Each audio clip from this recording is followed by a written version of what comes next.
Ser jornalista de um veículo alternativo é fácil? Tem a mesma credibilidade que um veículo tradicional? Não, o nosso desafio e a nossa aposta é na credibilidade.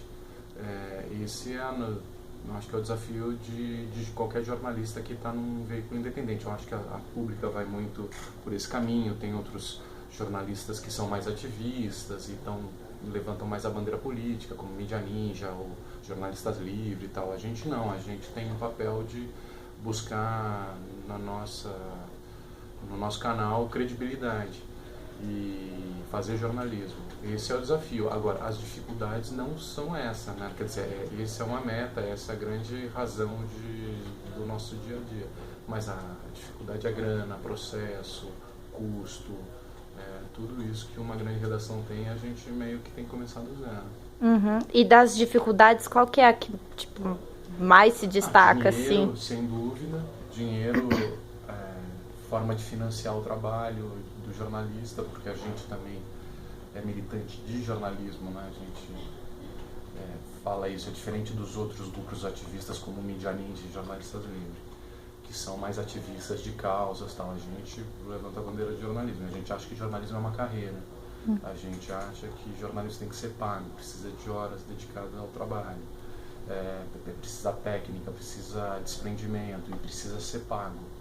Então, e como é que a gente vai pagar? Essa é a grande dificuldade.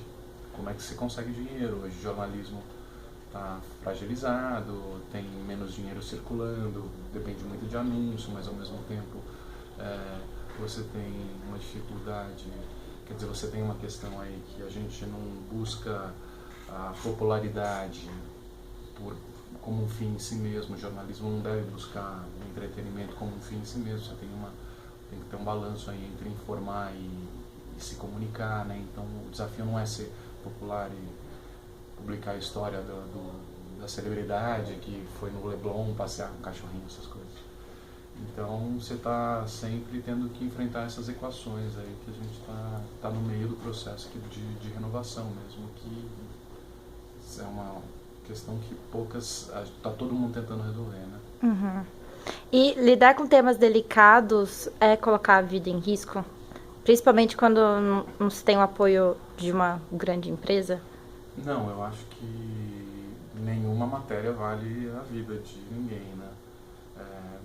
Mas todo cuidado tem que ser tomado. É óbvio que a gente faz matéria que compra algumas brigas, óbvio que tem que, às vezes, cobrir guerras, e isso faz parte da profissão. Só que você tem que estar lá na defensiva, né? Você tem que estar no máximo de cuidado do mundo para cobrir, para descrever, para relatar, para ser crítico, etc. Mas não é uma briga gratuita que você está comprando. Você está meio que num lugar arriscado, mas tomando seus cuidados, né? Então, não acho que não é a mesma coisa. Eu acho que faz parte do jornalismo esse tipo de cobertura complicada. Mas todos os cuidados têm que ser tomados para cobrir, garantindo segurança para o repórter. Isso é fundamental. E se a vida do repórter vai estar em risco, não vale a pena. Mas se é um risco calculável, e óbvio que imprevistos acontecem, numa guerra os imprevistos são maiores, ou numa situação, um tipo de cobertura como essa também. Mas o medo não pode impedir também, né? Então, se o risco é calculado, você consegue evitar o medo. Uhum. Lidar com o medo, pelo menos lidar com o medo.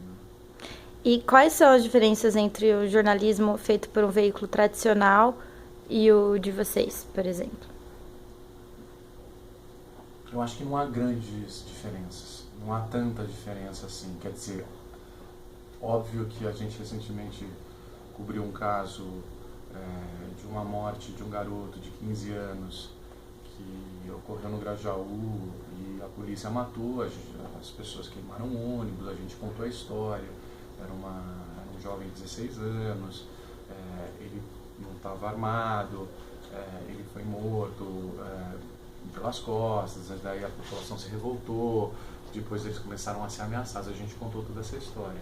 E o G1 ligou para para a assessoria de imprensa da polícia. A assessoria de imprensa da polícia passou relatos de que havia boatos de que alguém tinha morrido e que bandidos suspeitos estavam queimando o ônibus. Então, foram 2 relatos diferentes. Agora, não é necessariamente porque é o G1 na verdade, eu trabalhei 10 anos no Estadão, um monte de gente que eu conheço trabalha em grande imprensa. E vi várias excelentes matérias serem feitas na grande imprensa, como eu fiz várias das quais eu me orgulho bastante. Então, nesse caso do G1, provavelmente os caras estão cortando jornalistas de redação e segurança pública e o sistema penitenciário e justiça não são prioridades desses grandes veículos que brigam muito por audiência e tal. Então, de repente, um estagiário que teve que ligar para a assessoria de imprensa da polícia, então dá isso daí, é falta de cuidado isso. Agora, repórteres, e na grande imprensa a gente aprende a fazer boas coberturas e o que é uma boa matéria. Então, assim, não é o principal, a diferença não é grande imprensa e imprensa alternativa. A grande diferença é boa reportagem e mal reportagem. O que é uma boa reportagem e o que é uma reportagem ruim. O que faz uma reportagem ser boa, quais são os objetivos, o que tem que ser ouvido, como você busca isenção, como você busca originalidade, como você busca um relato surpreendente, como você desestereotipa determinadas situações que as pessoas veem com só olhar, como a sua individualidade e o seu próprio olhar pode ajudar nesse relato. São essas questões, ao contrário de você vê numa péssima reportagem olhares estereotipados, previsíveis, que você já esperava, tal. Ou seja, você pode ver uma matéria lixo no G1 como no Jornalistas Livre ou na Ponte. Então, a grande discussão hoje nessa situação de dificuldade do jornalismo é a discussão do que é o bom jornalismo e que tipo de jornalismo tem que sobreviver. E por isso que credibilidade é fundamental. Entendi. E quem quiser participar como que faz para participar da Ponte? Cola lá na Ponte, assim, é uma coisa meio informal, as pessoas vão ficando e continuam, não tem nada muito... Tem que ter disposição. Agora, assim, a gente também entende que é difícil, porque quase, por enquanto, a gente não paga. Então é um trabalho meio que voluntário, então é difícil e compreensível. Para mim é difícil também, eu trabalho aqui no NEV e tal. A gente é um investimento de fôlego, de médio prazo, é só colar lá Conselheiro Ramalho 975. E vocês fazem reuniões? A gente faz reunião terça-feira, de pauta, todas as terças? Às 8 da noite. Entendi. Muito obrigada. De nada. Aí, consegui.